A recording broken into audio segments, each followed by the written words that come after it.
Oh, yes. Oh, yes. If you are seeing the busy bee's face today, you know exactly what day and time it is. It is Friday, and it is time for another edition of WWT Live. I'm your hostess with the mostest, the sweetest oos, the queen bee of WWT, the queen of all things honey pot predictions, wrestling with honey. And we're about to get into some news before we get into some SmackDown tonight. So here we go. This is Women's Wrestling Talk. What's up, guys? This is Zoe Stark. You're listening to Women's Wrestling Talk. 10, 9, 8, 7, 6, 5, 4, 3, 2, 1, 0. Women's Wrestling Talk, the #1 women's wrestling network on the planet.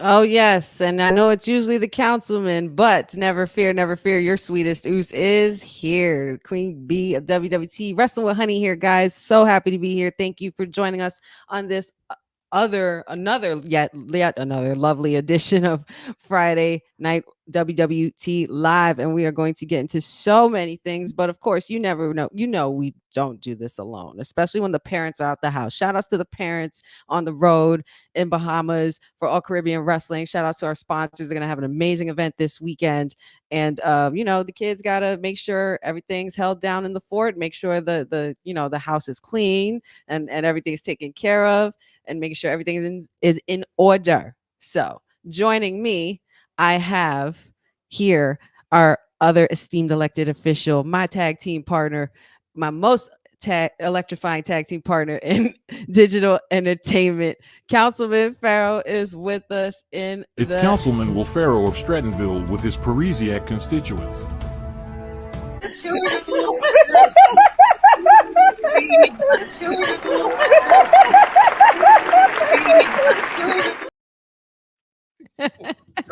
What's up, Councilman? How we doing on this lovely Friday? Oh man, it's been a rough week. Not even a rough week, long week, but Friday. Today though showed it looks like it's gonna be a great weekend. Absolutely. I think Joe Hendry is doing a rap battle. Oh my God. In the city. That's right. Joe Hendry is in town, and he is in the tri-state doing his damn thing. But how are you feeling, Councilman? Are you ready for yet another day of wrestling? Oh yeah. This is my favorite part of the day on a Monday, Wednesday, and a Friday. So I cannot wait to get into it with the constituents and of course the rest of this esteemed panel of ours tonight. Absolutely. And joining us, and I'm not sure why I don't know, maybe the boss lady held on to the intro, but I don't see her intro anywhere. But we do have the professional, the elitist of all elite, Miss Stone Cold Courtney Rice in the house. She is your go-to for all things AEW, and I know she had some wonderful watch-alongs this week, and has yet another for tonight for Dynamite. Courtney, how are you, my love? I am good. I can't complain. And actually, we did do a watch along Wednesday. If you did not watch my watch along Wednesday, well, you might have to see. You missed it. It was really fun. But it's Friday. I'm here. I'm ready to talk SmackDown. Yes, girl. And a tribal chief is coming along with Mr. Jimmy Uso. So they're going to be on SmackDown tonight. So, and also we may get a mystery tag team tonight on SmackDown. Oh yes. We're going to get into so much of that, especially this evening. But of course, we have one more joining us, and he is definitely a part of this WWT family. He's one of the Sibs hanging out with us here from All Star Fandom. Mr. Dion is in the house. What's up, brother? How's it going? These days, or these 6 o'clocks Monday, Wednesday, Fridays are like the highlights of my week after work. Just getting home and be like, all right, take the dog out, talk to the wife, come here. Yes. Hey, y'all got pets? This is our safe havens. I have a pet. Nah, I don't have a pet. Yeah, I have a Pomeranian Husky. She's like a fox-sized wolf. Yeah, I just want a monkey, but nobody will sell me a monkey. Have you not seen that show Chip Crazy on Max? Nah, I want the one from Pirates of the Caribbean. Oh my God! Yeah, the one that never died. Yeah, that one. I want that one. His name would be Sebastian Tailfeather.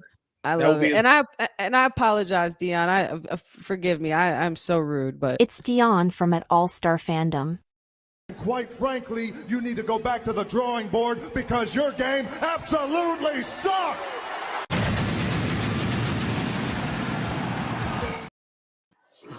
I think that video is hilarious, just strictly for the irony of being the final boss 1 minute and then being Cody Rhodes the next minute. I think that's hilarious. I can't help it, man. I'm complicated.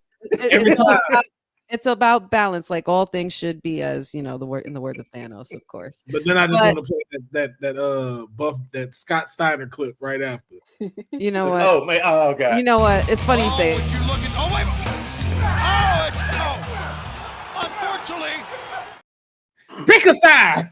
God, that was such a bad punch. That was such a bad punch.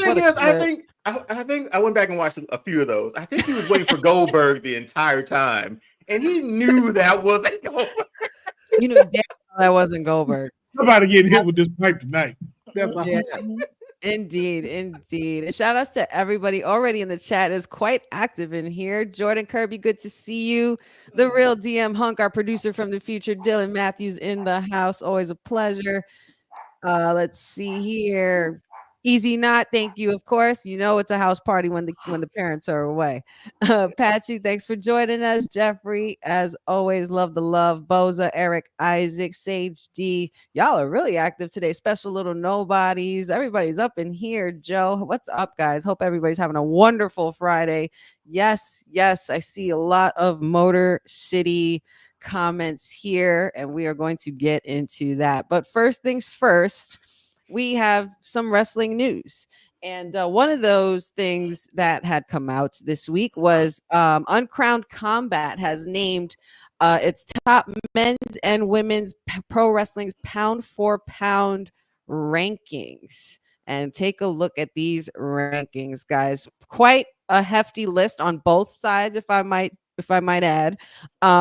Maybe one or two changes to the list that I would possibly state, but I'm sure we could get right into it. So let's have a debate, guys. I'll leave the floor open to anybody who wants to speak first. What do we think of the current men's pro wrestling and women's pro wrestling pound for pound rankings from Uncrowned Combat? I think I got another company that I need to sit down and have a meeting with, because for some reason, we just like disrespecting my client for some reason. Why? How was Roxanne Perez not on the top? This is bullshit. I totally get your frustration, but she is very close at 11 according to their rankings. That's saying a lot. PW active with the same number. Like, what is going on? Here's a question from that list. Who do you take out? If you ask me personally, I would say Mariah May. Mm-hmm. I feel like Mariah May hasn't scratched the surface as far as like her title reigns and going pound for pound in pro wrestling. She is giving it, and she's doing her thing now, and especially with the whole storyline with Toni Storm. But I feel like you could replace one and move Roxanne to 10. It's a travesty that my client, the timeless one, is not on the list. That's come on. And Mariah May made it? That's an atrocity. That's kind of an atrocity. And also, how come Swerve is not on the men's list? That's the one thing I need to do. How come Swerve Strickland? I don't know how Sheamus is there, honestly. Yeah, that's I'm sure this is due more to, of course it's obviously more than just championships. I think it's also about the relevancy and how hot they are and the popularity causing everything like that and impact. But I get it. Listen, I'm not saying that this is my list. There were some things I would change about it. But all right, let's start with the women's, of course, because ladies first. Is this list pretty valid though, besides, of course, without the councilman's frustrations of Roxanne Perez not being on this list, but with those that are on this list, is there anything you would change out of this top 10? I feel like all y'all would want to change one of these, because You said Rhea Ripley should be the highest paid woman, yet she never is hitting number one on these lists. So that kind of just strengthens my argument. Well, I'm trying to be a good hostess. Damn it. You guys. It's bad enough Mercedes is at number 3. Like, I got to deal with poking the bear. That's the thing I got to ask about this. What is the criteria for these, and why would she be number 3? Because even like, just taking jabs at Rhea, I would definitely say Rhea has had a bigger year than Mercedes Moné. Yes. That's Australia show was this year, right? Yes, it was. Yes, it was. Last March at Perth. But I mean, you guys let us know in the chat what you guys think as well. Is there anything you guys would change about these lists? Honestly, I think, especially with number 1 being Liv Morgan, I definitely think that's saying a lot about her growth. So shout outs and congrats to Liv Morgan for making number 1 and being a girl from Jersey. Shout outs. Yep. I totally think that the fact that Liv Morgan is number 1 is definitely a jab in the face to a lot of those Liv Morgan haters from earlier in the year. And, with all the mid Morgan comments and stuff like that, I really, really believe that she has come into her own finally. And then, of course, inserting herself in one of the hottest storylines and, with the person that gets the most heat. Latino heat, Mr. Dominic Mysterio, and beating Rhea Ripley twice in the same year. That's kind of a big deal. And to be able to be a defending champion and still reigning and still being on top and being the hottest commodity in women's wrestling, according to this list. I want to go to this comment here, and I'm going to pose this question to Courtney. Courtney, do you agree with Joe questioning the fact that why is Io Sky number 10, or does she deserve to be a part of this list? I think given the nature, because earlier this year and even last year, she came in as women's champion. And even though she had that feud with Bayley, a lot of people did see her as underrated as a champion, because I feel like her and Bayley didn't get much attention than it did Becky and Rhea at WrestleMania. So that was kind of a little bit underrated. But a lot of her matches that she had, they were really top notch, because anytime she was on a moonsault, the fans really got for her. And even when she beat Bianca Belair this year, that was pretty much a huge win, considering not many people. Many people. She beat her. She beat her clean. She beat the EST clean on a Monday night when they put on a clinic with that match. I honestly think that Io Sky does deserve to be on this list. I don't know about 10, but I mean, they should have probably at least moved it to 20, because I would have liked to have seen more. I didn't really get into the whole detail of the list, but do you think? You know what, Dion? I'm going to ask you this question. What do you think of the fact that Bianca Belair's number 6 and Jade Cargill's number 7? It seems to me that with a lot of the rankings, especially this past year, them two especially have been very neck and neck. Would you? I mean, considering that this is for individual superstars, would you want to pair them up and put them in the same ranking, or do you think this is valid as is? Yeah, because I was looking at that one. It felt like, because they've been tied to the hip since Jade got there, since Jade made that main roster jump, right? So I felt like they were going to be, and they've held that tag team division down too. So I felt middle of the list may have been best for them so far. But yeah, them being tied together, I think that's probably the easiest, because I mean, Jade looks like $1 million when she hits the hot tag every time. So they're helping each other out. But yeah, I think middle of this list is a good spot for them to be sort of paired together until one of them have that breakout moment. Well, Bianca's had hers, but we're just waiting for Jade to have that singles run too. Then we'll see her matriculate through the rest of this list as the years go by too. So yeah, and by the way, we'll Liv is number 1 through the help of Rhea. So there we go. Like in my mind, Rhea's like 1B right now. So cool. 1A, 1B. So you saying she was better than Nia Jax this year? Damn. Nia's been really good. Hold on, wait. Right now it's been really good. Okay, let's move Rhea to 3. I'll go 3. I'll definitely take that. I'll take that, because I'm not saying Mercedes shouldn't be in top 10, but 3 is very strong. you're right. Nia Jax has had a hell of a year this year, and she's been entertaining. She's been fun to watch in the ring. Like she's great on social media too. Like just the stuff that people try to shoot at her, she has something to fire right back. I'm enjoying her run because this was like her NXT run before she made 10 times better. Absolutely. I would definitely have to agree with that.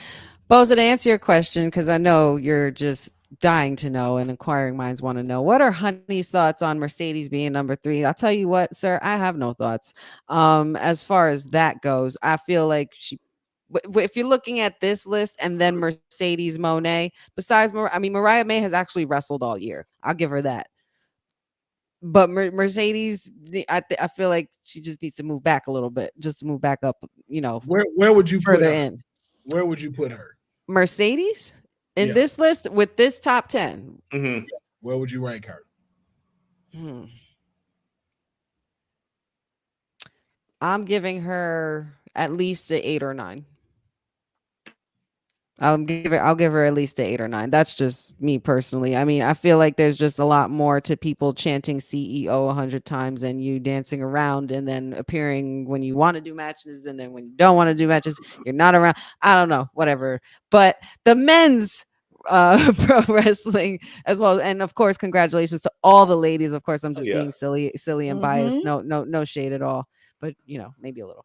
The men's pro wrestling pound for pound rankings is very, very interesting to me because a lot of these are neck and neck. And you're right, there is a question of Sheamus.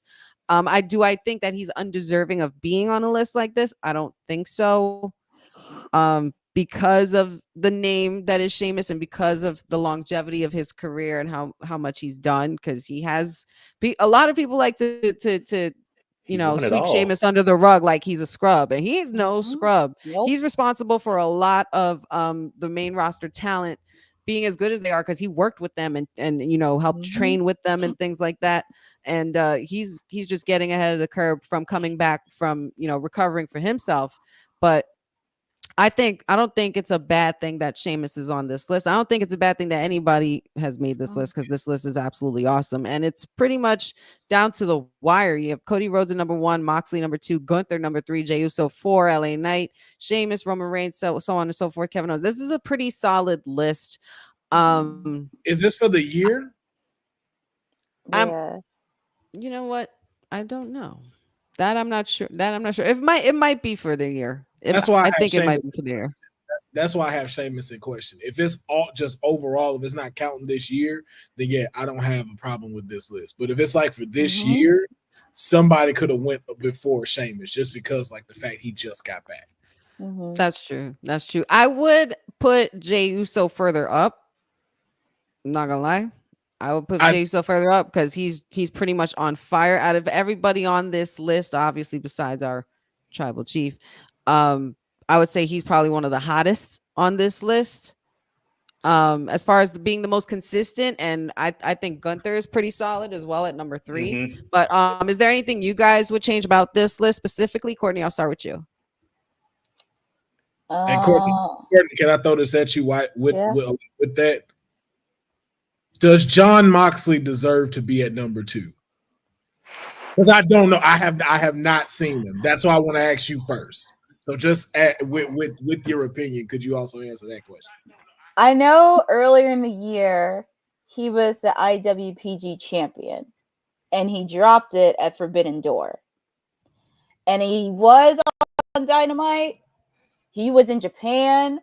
So that was kind of really hard because they did show clips of him when he was in Japan and he fought consistently for that title.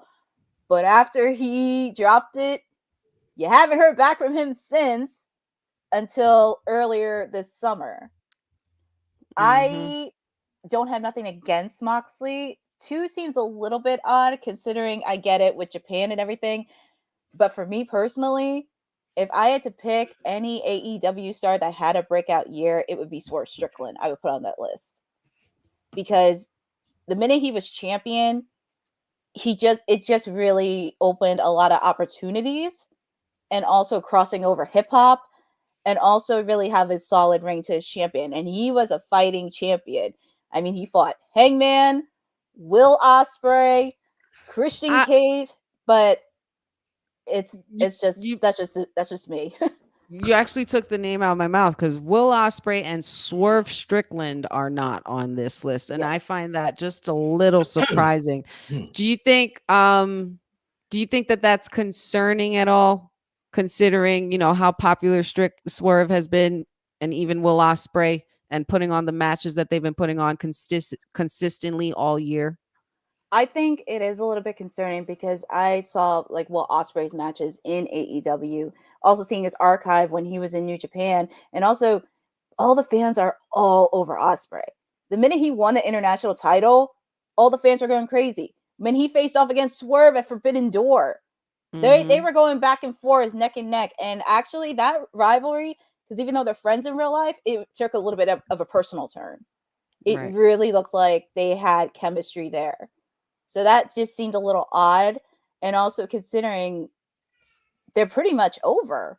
So it just seems really odd to me. And no shade against Moxley, but I just think you don't have your other two guys who've been over in AEW this year, in both Will Ospreay and Swerve Strickland, considering Swerve is venturing out in the hip hop world. He's venturing out in his concerts. He's venturing out into other opportunities. Yeah, very good point. I think that there's a few names that could have been missing from this list as well, but I know it's pretty tough. I want to know really what they based their rankings on, because the topic of discussion all the time that we have here is charisma versus in-ring ability, or is this a ranking of both? Yeah, I for you, Dion, go to you. Yeah, I pulled it up just to see how did they lead into this article, and they were just saying who's lighting the pro wrestling world of fire, whose heat is on the rise, who gimmick is beginning to fall behind, and stuff like that. So twice monthly, they're checking in to determine who are the reigning kings and queens of the ring. So this is going to be a list that fluctuates throughout the year, apparently. But if I'm just thinking off the 10 months that we've had so far, Drew McIntyre didn't crack the top 10, and he's Drew McIntyre, Seth Rollins pulled double duty at Mania, nothing there. I mean, I'd even say CM Punk. I know how I feel about him. As much as you, So CM Punk didn't make the list, and as much as I don't like him, but Seth Zayn deserved to be in this top 10. That dude put in Look work at you. this year. Look at him. Work this year. Being honest. Yeah, I'm like, he at least deserved to be on this list. But yeah, it just seeing how it's sort of built and how I guess they're tracking it. It feels fairly current for the last 2 months, I suppose. So I don't know if we're basing it completely off the entire year yet. I know somewhere, if Sami Zayn were to see something like this, I know he'd probably say this to Kelsey. I got a lot left in the tank.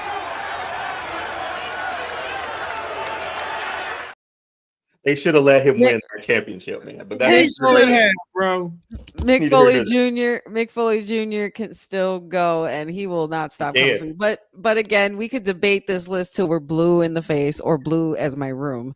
And but we'd be here for hours, and we have so much more to get through. But congratulations to all the superstars that made this list. It was absolutely amazing. And shout outs to Uncrowned Combat for this cool little debate that gives us a little talking point. Moving on, speaking of rankings, Booker T, Hall of Famer, and of course a beloved friend here at WWT Live, has come out and named his women's wrestling Mount Rushmore. These are very, very interesting names, and these are names that you don't really see mentioned too much for a Mount Rushmore or especially by a Hall of Famer. So that's saying a lot. And the women that he has chosen is the sensational Sister Sherry, Sable, Lita, and everyone's favorite, well, my favorite especially, Trish Stratus, the Queen of Stratus faction. How are we feeling about the Hall of Famers women's Mount Rushmore? Dion, I'll start with you. Yeah, I mean, given Book's time in wrestling, it sort of pans out. He just had a tournament named after Sherry Martel, and manager of Harlem Heat. He gives her a lot of credit for that group. Lita and Trish, during a time where there was just more bra and panties matches than actual wrestling matches for women, they were the only ones there who main evented a Raw or was in a tag team with The Rock and Triple H or Stone Cold, whoever. So they were really moving that needle there. The Sable one sort of caught me off guard, but I kind of get the time period of it, right? Because here's the thing. After I saw this article today or this topic, I went back and watched that powerbomb from that she gave Mark Merrow effortlessly. Both did great on that. So I'm thinking, given Book's time and like his interaction with Sherry, and then all of with Lita and Trish, and they're moving the needle at that time. I mean, it's a solid list for his time, because I mean, I don't think he'd put any of like the active wrestlers now on his Mount Rushmore. So this makes perfect sense for me from his perspective. Maybe down the line, a few years from now, he'll do one with Bianca. He's do one with Charlotte. But as for right now, these were the needle movers for him, right? Yeah, definitely. I'm almost positive this is of course from his perspective and from around his time, and especially our time with the Attitude Era, and even back into the 90s and even the golden era with Sister Sherry.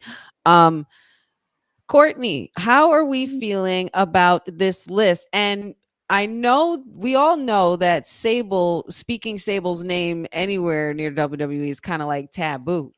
She's really very much quiet and kind of not disappeared into the wind, but has just remained private, had taken away all affiliation with WWE. But how are you feeling about Sable being mentioned in someone's Mount Rushmore?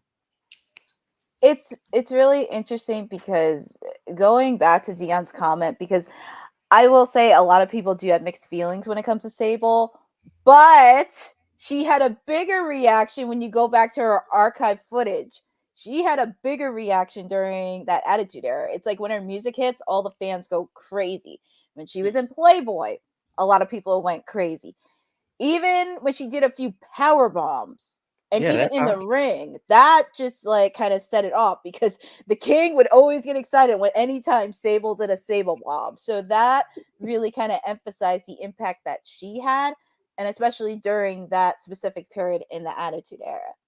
Now, the last two are two of my favorite ladies. Seeing them, and I actually got to meet Trish a couple months ago. It's really nice to see the impact given these two ladies have main evented, of course, The Rock and Triple H. One of them teamed up with Chris Jericho and Chris Benoit in tag team action. So they really and also TNA and the Hardy Boys. I mean, you can't go wrong with those matches when they manage them prospectively. And of course, we can't forget Sensational Sherry, because she paved the way for a lot of women. And even to this day, a lot of women recognize the impact Sensational Sherry has made. Absolutely. Sensational Sherry was very well remembered, especially when Shawn Michaels had turned heel and brought out the HBK persona, and she was actually the originator of the theme song before Shawn Michaels did. And I personally loved Sherry. She was one of my favorite like women heels, especially of that time. She didn't have to do much to make you like not to make she didn't have to do much to sell for you to believe her. Like, you knew that she was sinister, she was sensational, and she was just that woman. She would stand on her 2 feet. She would listen. I think Sensational Sherry is definitely one of the very most underrated, not too mentioned legends in the women's game. Especially now being that there is a tournament named after her, it's saying so much. She's also a Hall of Famer. She was a wrestler herself back in the day as well. So much impact from there. But I was really surprised to see Sable in this list, because that's not a name you hear too often. But what about Councilman? I'm going to ask you this question. How impactful in the 90s, or how much did it have an impact on you in the 90s, especially with Trish and Lita trying to push the boundaries of what women's wrestling was supposed to look like back then, considering that they were coming out of that Divas era, but still kind of in it with the evening gowns and broad panties matches, to then evolving and becoming women main eventing on Monday Night Raw for the first time ever. How much does that say about the impact of Trish and Lita? And do you think that they are rightfully on this Mount Rushmore? Oh, they're like rightfully deserving to be on here. Mm-hmm. Oh yeah, absolutely. I think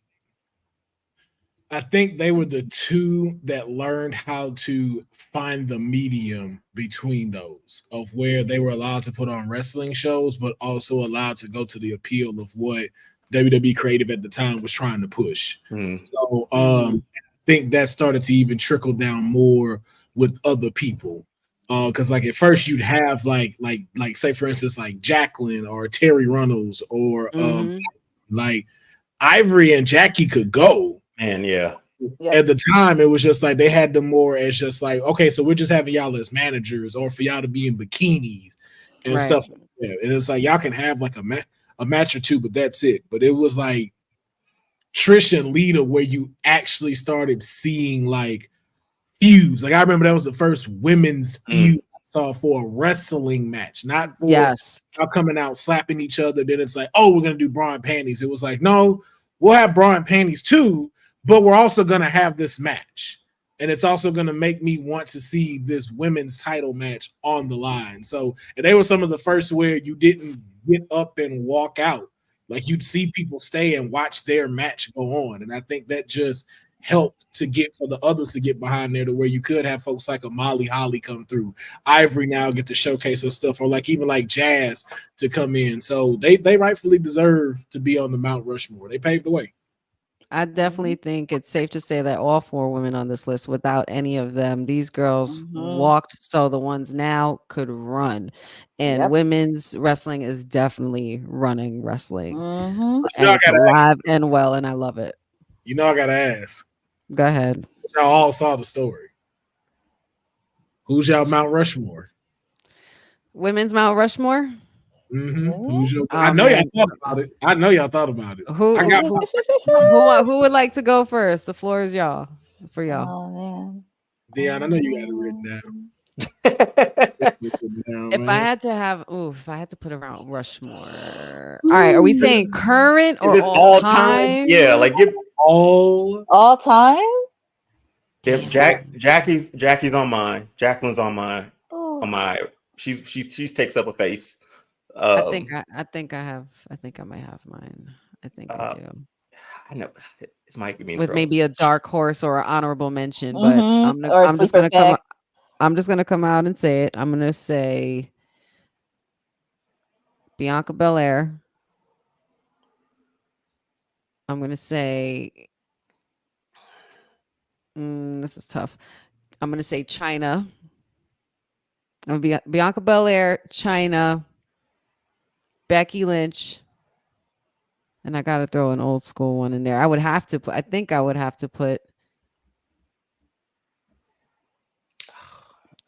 to put maybe Sister Sherry on there. I think I would. Like just like, you know, like Dylan says here, she should be on there alone for Sexy Kurt. Not, you know. That'll make your ankle hurt. I think I would have those four right now, and then maybe a couple of dark horse picks. But that I'm going with it on the fly since you asked. Oh my god. Mine is China, Trish Stratus, AJ Lee, and Charlotte Flair. AJ Lee, I love that. That's a good one. That's a really good one. That's a really. What about you guys? I mean, we could always make this another debate for another time. I wrote mine down. I scratched some names off. Jacqueline, Charlotte, China, and I put Lita there. Okay. Damn, I kind of wanted to put Becky in there too. Listen, Becky was definitely up there for me. I'm not gonna lie. Becky was up there, but yeah. There's no wrong answer. There's no wrong answer, and there's a lot of perspective. But I think Becky definitely is a needle mover. And when you're a needle mover, you definitely need to be on somebody's Mount Rushmore. Like I was there when she won 2 belts, and that was pretty epic to see the first women main event WrestleMania. And yeah, Jackie, Charlotte, Becky, China. That's my last. Jackie, Charlotte, Becky, China. That's a good list. That's a really good list. I said, who did I say? I said Bianca, Trish, China, Bianca, China, Trish, and Sherry. That's what I said. Yeah, that's what you said. I think I'm gonna stick with that. I think I'm gonna have to stick with that. Trish was definitely one of my top favorites. Girl, like she was just everything, especially even though it wasn't, even though it's questionable a lot of the things that she did when she was part of the Vince McMahon story and Linda McMahon and all that stuff, but it was just so entertaining. It was so good. She was such a good heel. Yeah. And you like watching her matches. Like she had good matches. Yes. Yeah. And she could talk. And like like hello, she's freaking gorgeous. Like all these women, it's beauty, grace, and wrestling. Like I feel like those women definitely paved the way for that. But shout outs to Booker T for creating a great talking point, because we could be here all day talking about who our Mount Rushmore is, and especially if you're on the current roster, especially we could go for days about that, I'm sure. I know. But this was definitely awesome, and I really liked this Mount Rushmore pick. It was definitely some new faces that you're not really used to seeing, but yeah, this was really awesome. Sorry guys. And then so we have next up. Oh, all right. Let's get into some of these comments, because you know what? There's a lot of really good comments I see here. Hassan Terrell, thanks for coming in. Jeffrey says this is a lot to think about. Dylan says Mickie James should get more credit than she gets. Same as Victoria. I think I would have to agree. I think some of those would be my dark horses. Yeah, Mickie James is definitely a dark horse pick. Yeah, Victoria's finisher alone should probably get her in the Christopher Leclerc here has a more recent Mount Rushmore. He says Cora Jade, Bayley, Roxanne Perez, and Charlotte Flair. That's not bad for a recent generational Mount Rushmore at all. Cora Jade Patrick says Miss Elizabeth. She was actually on my Mount Rushmore. She's on my Mount Rushmore. Miss Elizabeth. You want to talk about impactful in the 90s and what? Like the woman of wrestling didn't even have to wrestle. Like that's her the best ballet.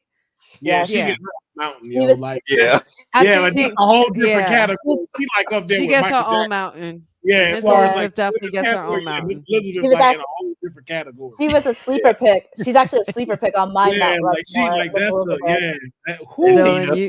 Dylan, you are very, very funny. You are funny. I mean, I'm saying, hey, you know what? Yeah, Dylan, we go. Special Little Nobody says Leilani Kai, Sherry Martel, Bull Nakano, and AJ Lee. That's a very, very good list. I could definitely put some respect on that list. Speaking of put some respect, DM Hunk says put some respect on La Luchador's name. Damn it, indeed. But like I said, we could be here till we're blue in the face, or as blue as my room, but we will be here for hours. Let's moving up. Speaking, since we're just kicking it off with more women's news, let's just keep doing it. To yesterday, 25 years ago, yesterday was the anniversary of the first ever and only women's intercontinental champion, and China had defeated Jeff Jarrett to become the first ever to do it. And I have so many gripes with why WWE has not put out a women's intercontinental title yet. I know they're going in that direction. But I just need them to move a little quicker, because this has been a long time coming. They're already ushering in the North American title for the women's in NXT. I would hope that they would at least do the same for the women. But shout outs to China. What a trailblazer, the ninth wonder of the world, one of the original members of D Generation X, changed the landscape of the women's division, pretty much dominated everybody on the roster at that time. And need I say more? She was a legend in her own right, Hall of Famer indeed. And it's always good to put a highlight and celebrate a great accolade. And I remember watching that live when that happened. I was just like, holy cow, we got women's intercontinental championship. Like, women could win these belts along with the guy. Like, how is this possible? Like, it was just crazy. It was the unbelievable, unprecedented, unheard of, and it was just so historical. I'm gonna go around the table and ask you guys, and even those in the chat, what are some of your favorite memories or moments with Joni Lauder, aka China? Courtney, I'll start with you. I had the chance to watch China's archive footage because fortunately I was a little too young at that time, but I do remember. I remember one of the few she had was against a debuting Chris Jericho for that Intercontinental title. I watched the promo for that, so that was something to make me think about. Of course, when she did Eddie Guerrero, Mamacita. Latino Heat, the original Latino Heat. Yes. Okay, Rhea Ripley and Dom took notes heavy. Absolutely. What about for you guys? What are some of your favorite moments with China, Dion, or Councilman? Yeah, my first memory is like her first appearance, like when she was just ragdolling Terry Runnels. Like that was like, who in the world is this? And she just kept showing up every week after that. And then the fact that Triple H and Shawn Michaels had her as their bodyguard essentially just made DX that much better. And much better. She stood up to guys every single time. The master of the low blow, the master of the forearm. Like she was in there. And the other one is was it WrestleMania 13, 14? She was handcuffed or Sergeant Slaughter sort of had her like, hey, you can't interfere in Owen and Triple H's match. And she was I think she broke some handcuffs. She just did these other things like that where you saw the power of her. And then she obviously went solo and did her thing with Latino Heat. And that again, she's had like 3 or 4 acts within that run of her being like full time. And I think after this, she actually held the women's title for a little while too. So she did. China was just amazing, man. Her entrance was great. She had a pyro gun, man. Come on. Oh yes. Listen, I was just gonna say those were some of my favorite China moments. Was seeing her entrance. Seeing her entrance alone was my moment for China because I would just love when she came out. First of all, her entrance was fire. Theme song was good. Second, right? This theme song is sickening in the best of ways. And the minute people heard the note hit, huge pop. Huge pop for this girl. And coming out with the bazooka looking like Wonder Woman, looking like Xena, the warrior princess. She was absolutely everything. And shout outs to Joni Laura and rest in peace. Lovely angel. What a wonderful, wonderful career of China. I definitely would say Terry Runnels was another one of those memorable moments because it was like for a while, China was just a dominant figure that didn't move. She was just like a silent killer, an assassin that all Triple H and Shawn had to do was give her a look and she'd make a move. But remember to the point where she wasn't even doing anything. And then all of a sudden, like the crowd would like get up or be like, oh, what's she doing? What's she about to do? They like as soon as she walked over or she got closer or they would just zoom in the camera on her. Like she was just absolute phenomenon. For sure. Like that's what you define as iconic when you're able to create moments even alone with just your presence. Councilman, you have any thoughts for China? Oh yeah, she earned the title of being the 9th wonder of the world. No doubt. I remember 1999, man, China had a year. She was the first woman in the Royal Rumble, came in at number 30, and you had never seen that before. Like you said, the pop she got when she came out, man. I think that same year she won King of the Ring. And oh my God! Wait, did she win that? Yeah, she won. She won. Yeah, I remember because she won, became the #1 contender, and then she had to face Mankind, and Mankind beat her, and he became the #1 contender. Oh man, Boza, we need the fact checks on that. I'm not sure why I don't remember that, but that's a pretty good memory there, Councilman. That's taking us back. That's taking us back a little bit. Yeah, if memory serves me correct, I think she lost it like to Mankind. Either they were the finals and she won, or I think she won and then she had to face him and they took it from her. Okay, nice. That's the thing. You always felt like she had a chance. Like when she walked out at 30, in your mind, you was like, "Oh crap, she could probably win this thing." Like she now I will say this: she had a real chance. History could repeat itself. I ain't gonna lie, because if they worked it right, this could happen. Yeah, Boza said she made it to the quarterfinals of the '99 King of the Ring. Okay, so that's like, yeah, and she She won a hardcore triple threat match the week before, beat Triple H, lost to Mankind. Mankind and Triple H had a no contest. That's so crazy. Why don't I remember that? That's such a blur. 99 was a hell of a year, though. That was 99 was a crazy year. That was 99. 99 was the cusp year of like, I want to watch this, but I know I shouldn't be. But it's cool because my parents are letting me watch it, and they're watching it with me. It was one of the, you know what I'm saying? Like, because I would not to give away too much of my age, but I guess I'm gonna have to. But at 99, I was 11. Okay, let's put it that way. We had Cash Money taking over. Like, look, I know, right? None of that. He couldn't stop none of this from getting in the house. And then my dad was a DJ. It was even worse. I'm like, yo, y'all not stopping this. 99, you just had to be there, man. You had to be there and aware. You had to be there. It was quite the time. Speaking of, go ahead. I just wanted to ask, could y'all see, because of this happen, history repeating itself? And let's say, for instance, like somehow within like the next year, Dom becomes Intercontinental Champion, and then Rhea beats him to become the Intercontinental Champion. For a great storyline, yeah. Oh, yeah. Storyline wise, yes. That's wild. I would listen, take my money. I'm with it. I want to see everybody's opinion about that. I was like, her only feud would probably just be with Dom, though, but it makes perfect sense. I'm on board. I'm not mad at it. Absolutely. I'm not mad at that at all. And, you know, speaking of being on board, apparently WWE is on board with making plans to hold an event at ECW's home arena, which is the 2300 Arena in Philadelphia, where the birthplace of ECW happened, and all kinds of legends and the like have faced there. There's a belief that it will possibly be NXT. NXT will be taking place there November 6th, but none of that has been confirmed as of yet. But it seems like we'll have to stay tuned and see what happens there. And of course, you know, good old Dave Meltzer had a little quote about it because, you know, he did report this. Let's hope it's true. WWE, quote unquote, WWE has a date booked for the 2300 Arena in Philadelphia. While not confirmed, the belief is that it will be on November 6th, which would be the NXT tapings on Wednesday, the day after the election. The fact there will be a show has been confirmed by many, just not the date. It will be on the unfamiliar night.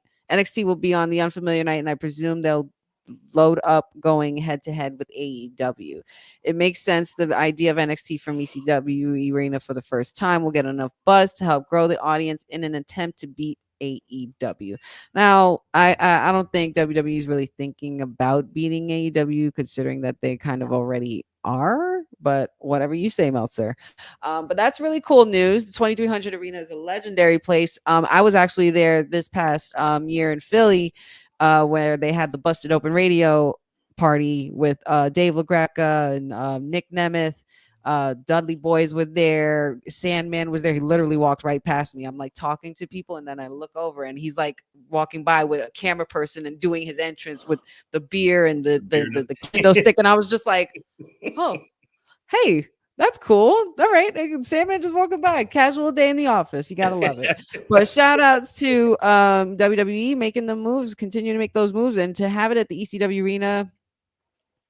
Do I smell Paul Heyman? Maybe is that why the wise man hasn't been around? I'm not sure. We would know that he would have something to do with this, but we will see and stay tuned. And hopefully our buddy Dave Meltzer is on the nose with this one. Moving on to this. I was like, wait a minute, what am I looking at? We have WWE also planning to debut a Netflix documentary, which is going to be giving a lot of behind the scenes of what's going on during the tapings or shows on the main roster, maybe even NXT. Not too much detail has been released about it, but Nick Khan did make a statement saying that it will be debuting soon, and we'll just have to stay tuned for that. Got a lot going on with wrestling, you know, considering that they're making that move to Netflix in January. So I'm sure they're just getting us all prepped up for that. Any thoughts on another WWE Netflix documentary? I'm always torn with these. I do like I like the stories of every wrestler that we have. You know, I love the A&E documentaries and all that, and the rivalry and stuff like that too. but sometimes I know I'm older, but I still don't like to peek behind the curtain too much. You know what I mean? Like that's like I still haven't watched the WrestleMania documentary that they did. Oh wow, it's on YouTube. Yeah, I know, right? So I still, but it takes me back to like what was the one back in the day, Beyond the Mat? Like that's when we finally got to sort of see like behind the scenes of wrestling, like The Rock and Mankind putting their I Quit match together, or seeing everything else that goes into that. Again, I know I'm old. I know it's entertainment, but at the same time, I don't like a lot of the peeks behind the curtains. I can go without it most times, but that's just like a personal thing for me. I know a lot of people like to delve into like what's going on backstage, or like what was happening after this match and whatever. But I don't know. I like the mystery of still believing. You know, I still like that. Undertaker can still shoot lightning out of his hands in my book. Councilman, any thoughts on the behind the scenes documentary with Netflix coming? I guess I'm in the middle about it. The same kind of with Dion. I'm just like, okay.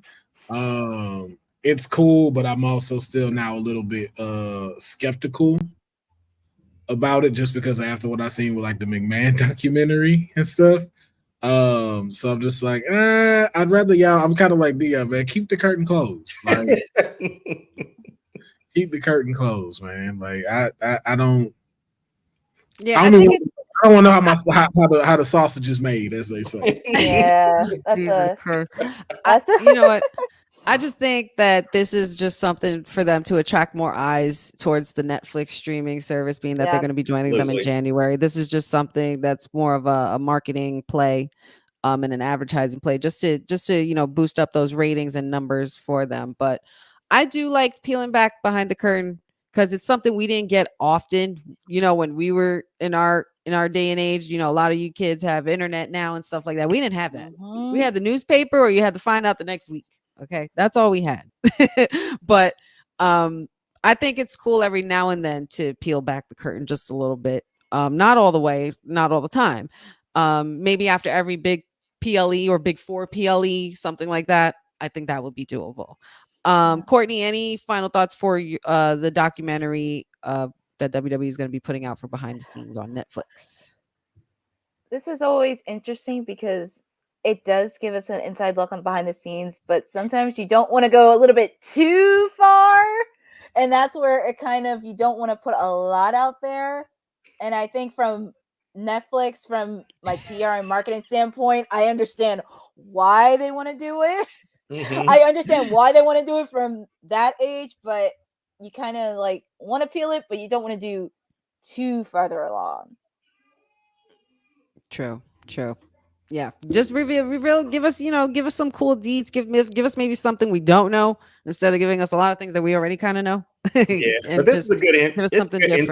Yeah, it's a good intro to people who, like you said, when they move to Netflix, people who haven't really watched it. More so for the casual fan, or and the fans that haven't actually watched wrestling but hear about it. And like, oh, this is how it's done. Yeah. Yeah, definitely. Let's see here. You know what, guys? I think we're going to need a minute. Let's take a break. And here's a message from our sponsors. And you guys should definitely go to wwtalkpod and get some merch as well. This episode of Women's Wrestling Talk has been brought to you by All Caribbean Wrestling. Catch the wave. Go to allcaribbeanwrestling.com to check out all the latest pay-per-views, or go on the YouTube page at All Caribbean Wrestling. Also, go and check out their socials on Instagram at All Caribbean Wrestling and on X at All Caribbean WR1.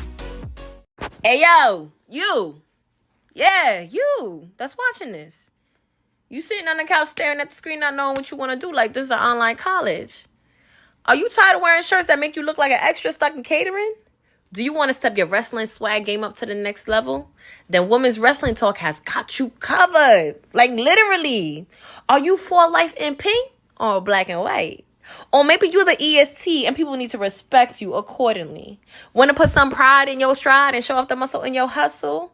Then make sure you check out the WWT store. Not now, but right now. Alright? What you waiting for? Head to www talkpodstore.com and don't make me fight you.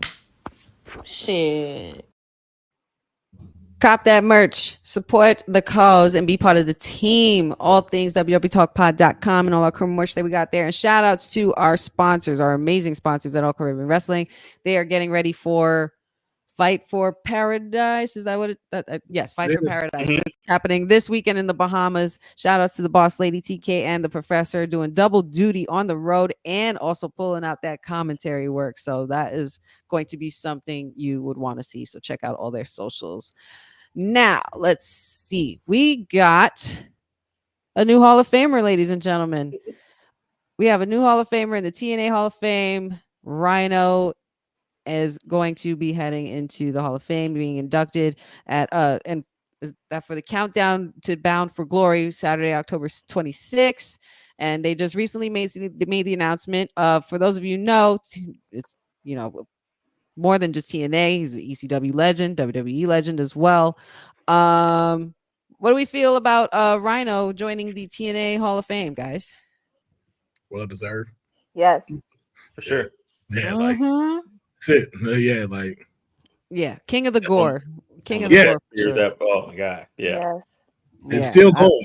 Still going. Like the fact that he was still going. You guys remember that little tenure he had in NXT? Or who did he team up with? Who was he? He was teamed up with Heath Slater. Yeah. Yeah, there you go. Oh my God. Like I got kids. Wait, but not Brock Lesnar saying, I don't give a shit about your kids, though. Oh, yeah. Hey, that was the closest thing I wish he'd have said, man. Fuck the kids. Shut him down. He shut them down. But yes, lots of shout outs and congratulations to the legend that is Rhino. You are now in the Hall of Fame, sir. You can now call yourself a Hall of Famer. This is so well deserved, as the whole panel pretty much agrees, and we just want to send him some good energy out there. Yeah, I could definitely hear Paul Heyman in my head screaming Gore. What like we said, guys, it was a time you just had to be there. If you know, you know. If you know, you know. Absolutely. Moving on to some more news. Now this I really can't wait to get into, and I honestly wish that the professor was here for this, because I know he would have lots to say about the subject. But Queen Aminata has given some praise to Mercedes Moné in a statement that she made on the socials, talking about how she watched her and pretty much studied her work and always admired her and things like that. But also towards the end of her message says, I'll see you down the road. What could this possibly mean for the future of Queen Aminata? And will we see her versus Mercedes Moné again, Courtney? You're going to see her again in the future, because that match I watched with her, she looked very nervous against Queen Aminata. She thought she was nervous against Chris Statlander. Some of these ladies in AEW, I would be a little bit nervous. And also the fact she gave a headbutt to Camille, and Camille looked a little off and shocked that somebody gave her a headbutt. She's somebody I would not want to mess with. And trust me, it will not be the last time you will see Queen Aminata going against Mercedes. Yeah, it's safe to say that Queen Aminata is a huge problem for the future of Mercedes Moné, and could possibly be to the detriment of her title reign. Councilman, how are we feeling about the comments made by Queen Aminata, and what do you see for the future for the Queen? It was respectful, like it should be.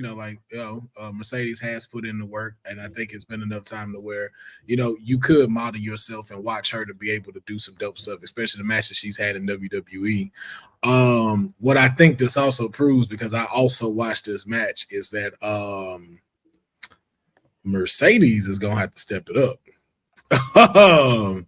Personality wise and money wise, you got it, but Aminata was giving you the business, and I don't mean you selling it to put up. Like, she was running circles around you.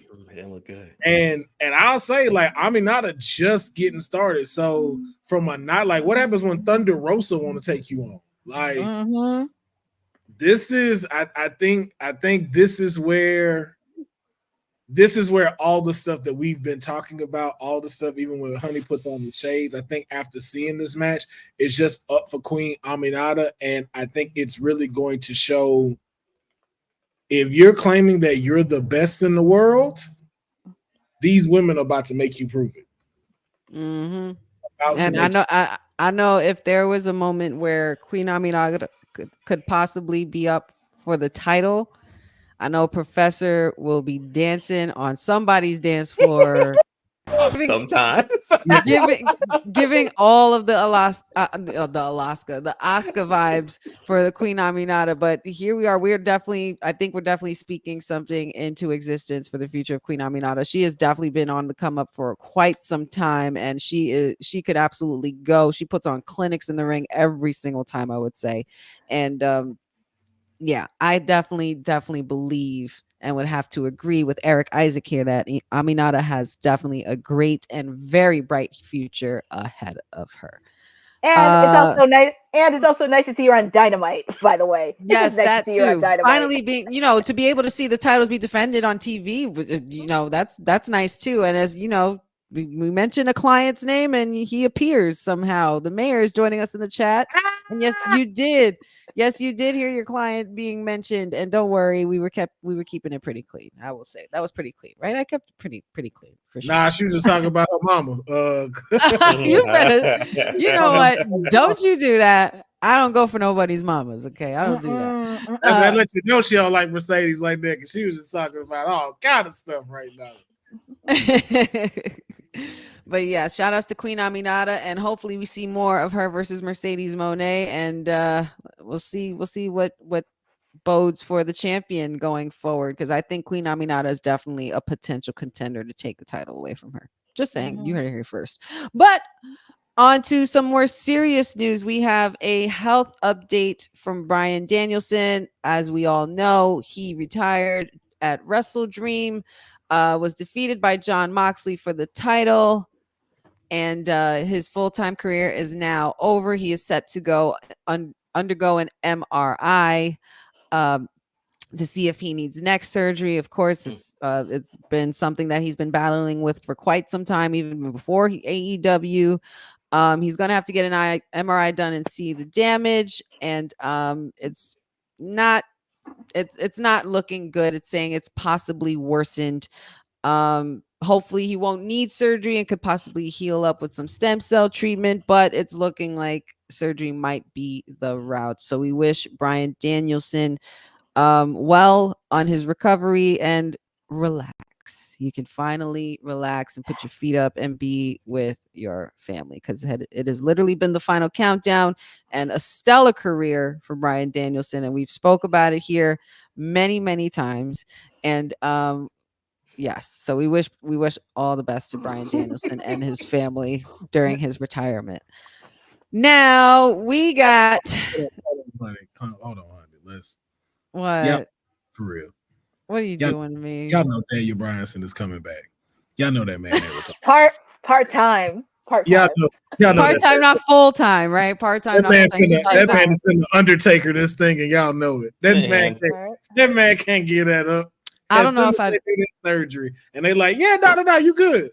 So could I be one more man? And he gonna be back.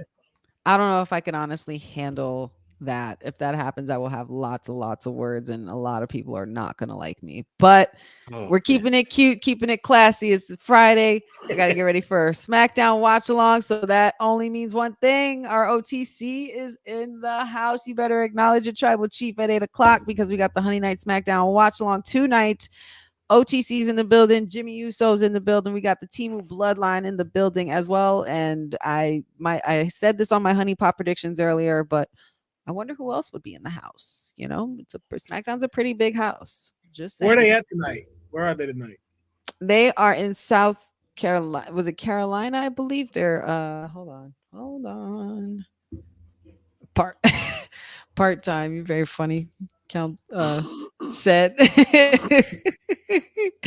damn it, I can't find it fast enough. My computer is so stupid. I think he said Columbia. South Carolina. Columbia. It's Columbia, South Carolina. So I was right. South Carolina. I was like, I knew it was South Carolina. I did see it earlier. But yes, it will be taking place there. You know, I mean, I'm not saying anything is guaranteed, but you never know. People like to pop up these days, and sometimes you got to pop out and show them, like Kendrick Lamar said. Cody Rhodes will also be in the house as well. I'm sure we're going to be seeing a lot more of the aftermath of this fallen friendship between Kevin Owens, Randy Orton, and Cody Rhodes that has happened so abruptly, and it's quite concerning. But is it? For most, I'm not saying it's concerning I don't mean for me. I'm just saying it's concerning for a lot of the viewers. I mean, and the Cody Crybaby. It's kind of come on, like I'm saying, like so Dion, I'll say you. Imagine if it's you and some dude you've been beefing with for like 2 years ran you over with a golf cart, and then all of a sudden you see him and Doc on the basketball court playing in a tournament together, and they win the prize money. How would you feel? Kevin, you're gonna make me say it, aren't you? Kevin Owens is in the right on this one, man. Like, he seems like he is. I get it. He is. I get it. You know, like y'all gonna be mad after all of this time. Kevin's the only one out of all these people that's been getting his ass whooped by the bloodline for years. Okay, I would be sick of everybody. Roman are friends, though. It's not like they're friends. No, they may have teamed up. You could, bro. You could have. Doc could have easily came to you to be in that tournament with you to take on this new team. This man went to the enemy and said, "I need you to have my back." Well, you got 2 other people that could have had your back. Yeah, but storyline wise, how they're showing it and playing it out has been great. The cell phone footage from the initial attack on Cody, and then the surveillance camera attacking Randy, and then whatever message he's supposed to be like dropping without Kevin Owens supposed to be dropping without the WWE's approval. Like I like this sort of I guess realism to this storyline. Like everything else is just hidden footage or cell phone camera. It's pretty creative. So I appreciate them going another route than just the usual blow up in the ring and beat down or the mystery attacker thing. I can't stand that either. Hey, one Triple H did on Shawn Michaels is still a classic to this day, though. That will forever be the sneak attack of all. Triple H just laughing when he. Maybe besides Rikishi and The Rock, I did it for The Rock with Stone Cold and everything. Yeah, I did it for The Rock. I ain't gonna lie, I would have loved to seen Kevin Owens in the whole Druid outfit. It was me, Cody. It was me the whole time. The best part about that reveal is JR right at the end of it. Son of a bitch. Yeah, son of a bitch. JR had the perfect reaction for that. Son of a Hilarious. On top of these 2 things that are going to be transpiring tonight, we also have the best out of 7 series between Andrade and Carmelo Hayes again tonight. Ooh. And we also have apparently, from what I'm seeing here, and it was just posted an hour ago on WWE, the Motor City Machine Guns have already made their way to WWE territory. They are there on SmackDown, and they have just signed a contract with Nick Aldis and SmackDown. So if you guys check out my Honey Pot predictions on the socials, I definitely predicted Motor City Machine Guns to be answering the call for the challenge that he had laid out for Legado del Fantasma. But it turns out now that they will be in a triple threat tag team match with Legado del Fantasma. Well, they're calling them Los Garza now. I'm not sure why. But Motor City Machine Guns, Legado del Fantasma, as well as A-Town Down Under. I'm wondering what else we're going to get, especially from the women's side. I'm really curious to see how much this story between Tiffy and Nia Jax has transpired. Even Naomi, big 2 out of 3. What's next for them? Or maybe some Chelsea Green. I don't know. Anything like that would be nice. But nothing was advertised, so we shall see. There's also the Dynamite preview. Do we have slides for those, Councilman? Dynamite. Or did I miss them? No. Oh, not for. No. wait, it's not Dynamite. Rampage. I mean, Rampage. Excuse me, Rampage. I'm so sorry. I don't even know what day it is. It's Friday. I do know what day it is. Rampage still tomorrow?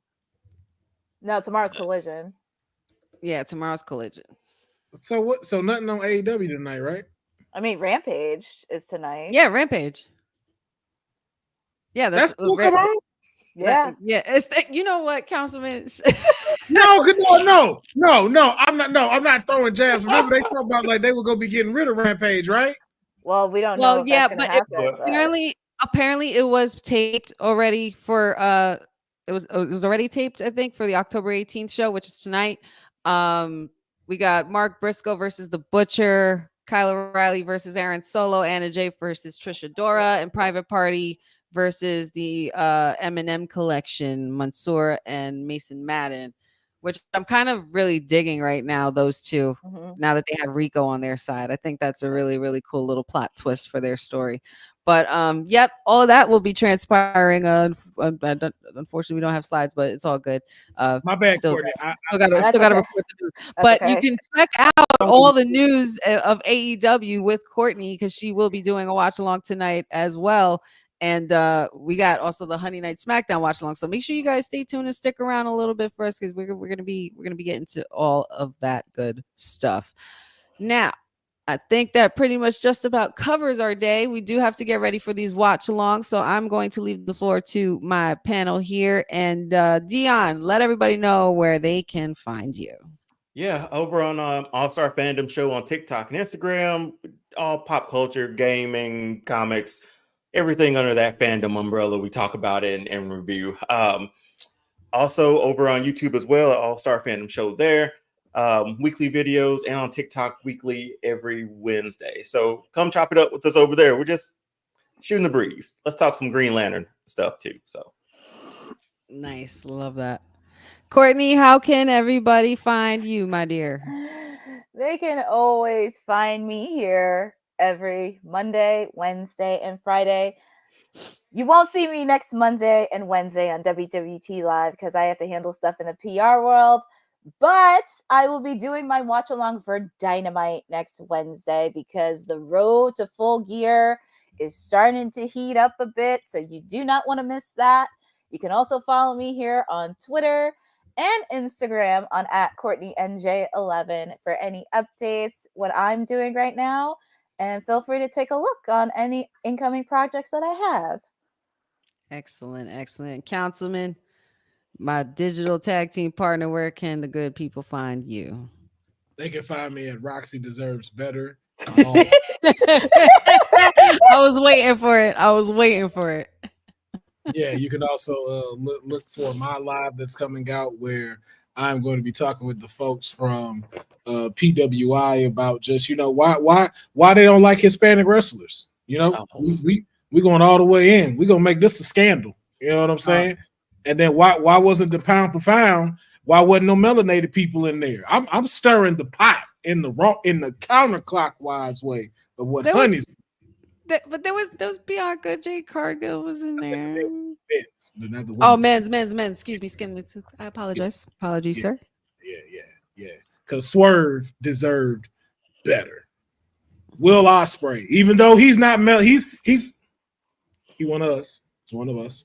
Let's just throw that out there. He's definitely with Cody Rhodes in the Uncrowned Combat, I would think that it's safe to say this is how the councilman feels. Oh, would you look at? Oh, wait. Unfortunately, it's the knuckle sandwich for me. Never gets old. It's the knuckle sandwich. It's the knuckle sandwich. I'm sorry, I couldn't help it. Steiner with the minutes, man. I technically secretly did that for Dion because I knew he would thoroughly enjoy it. But Councilman, anywhere else they could find you, your socials, no Pop Rock City. Okay. All right. Well, then I guess this is a perfect way to end the show. You guys can follow me here and find me here every Monday, Wednesday, and Friday with the WWT Live crew. Also, catch my Honey Pop predictions on all my socials, and like and subscribe to the Wrestling with Honey podcast on YouTube. All things Wrestling with Honey TikTok, Wrestling with Honey Facebook, Wrestling with Honey Instagram. Follow me. Let's shoot the shit. Chat it up with me about wrestling. And don't forget, stay tuned. We got our Honey Night watch along, SmackDown watch along for tonight coming in 30 minutes. Shout outs to everybody in a chat, special little nobodies. Honey coated knuckle sandwiches. Wow.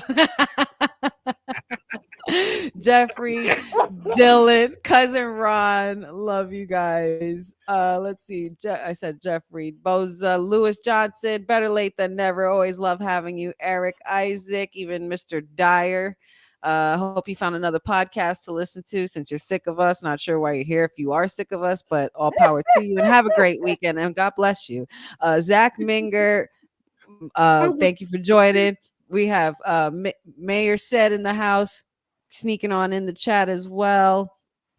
Let's see. I don't like missing anybody. Press J, Easy Not. Thank you so much, guys, for joining. You know, we can't do this without your energy. Clay Lewis. I'm seeing a lot of new names here. Christopher Leclerc, Rufus. Appreciate all of the energy. Love having you guys. Don't forget to check out all things wwtalkpod.com for all of our cool merch and interviews and the like and all things on the socials. And shout outs to our amazing sponsors at All Caribbean Wrestling. Hoping that they are going to have a successful event, which I know they will, and put on a successful show. Fight for Paradise in the Bahamas. Shout outs to the boss lady, TK, the real TK, and the professor. The parents are out and about doing their thing on the road, and we love to see it. We love to support the team. But for now, you guys are listening to Women's Wrestling Talk, the #1 women's wrestling network on the planet. And make sure you acknowledge your tribal chief today. I'm the tribal chief around here. Yeah, you see me, the tribal chief. That's right. Thanks for joining WWT. Don't forget to like us on all social media platforms at wwtalkpod. Like and subscribe on all video and audio platforms, like yesterday, my G. And check out our website at wwtalkpod.com. Thanks for watching Women's Wrestling Talk, the #1 women's wrestling network on the planet.